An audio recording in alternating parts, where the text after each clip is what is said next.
What is the link between neuroacanthocytosis and Huntington's disease? Have you ever wondered about the connection between neuroacanthocytosis and Huntington's disease? Both are neurodegenerative disorders, but they have unique characteristics. They share some symptoms, which can sometimes make diagnosis tricky. Let's explore how they relate to each other. Both neuroacanthocytosis and Huntington's disease can cause choreiform movements. These are involuntary, dance-like movements that can affect the limbs and face. Patients with either condition may also experience psychiatric symptoms and cognitive decline. Neuroimaging studies often reveal degeneration in similar brain areas, particularly the caudate nucleus. This region is crucial for movement control, and its deterioration is a common feature in both diseases. However, the underlying causes of these two disorders are quite different.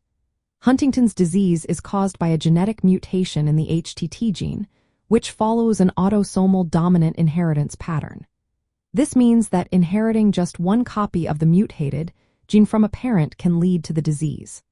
On the other hand, neuroacanthocytosis is a group of rare disorders usually inherited in an autosomal recessive manner.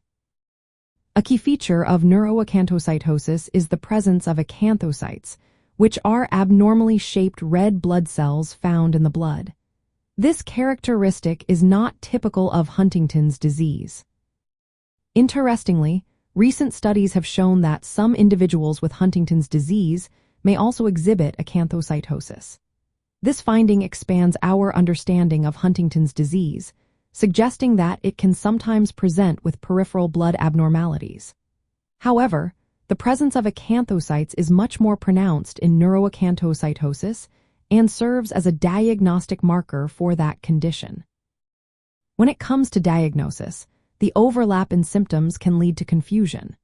Neuroacanthocytosis can sometimes be mistaken for Huntington's disease, especially when choreiform movements and caudate nucleus degeneration are evident.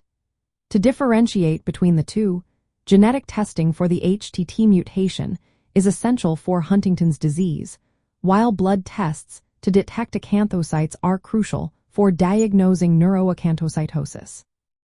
In the context of Parkinson's disease, which is another neurodegenerative disorder, understanding these distinctions is important. Parkinson's disease primarily involves the loss of dopamine-producing neurons, leading to symptoms like tremors and rigidity. In contrast, Huntington's disease and neuroacanthocytosis involve chorea and cognitive or psychiatric symptoms, with different underlying mechanisms. Neuroacanthocytosis is part of the differential diagnosis when evaluating patients with choreiform movements, alongside Huntington's disease and other basal ganglia disorders. In summary, while neuroacanthocytosis and Huntington's disease share some clinical features, they are distinct disorders with different genetic causes and diagnostic criteria. Accurate diagnosis is vital for appropriate treatment and support. If you or someone you know is experiencing symptoms related to these conditions, consulting a healthcare professional is essential for proper guidance and care.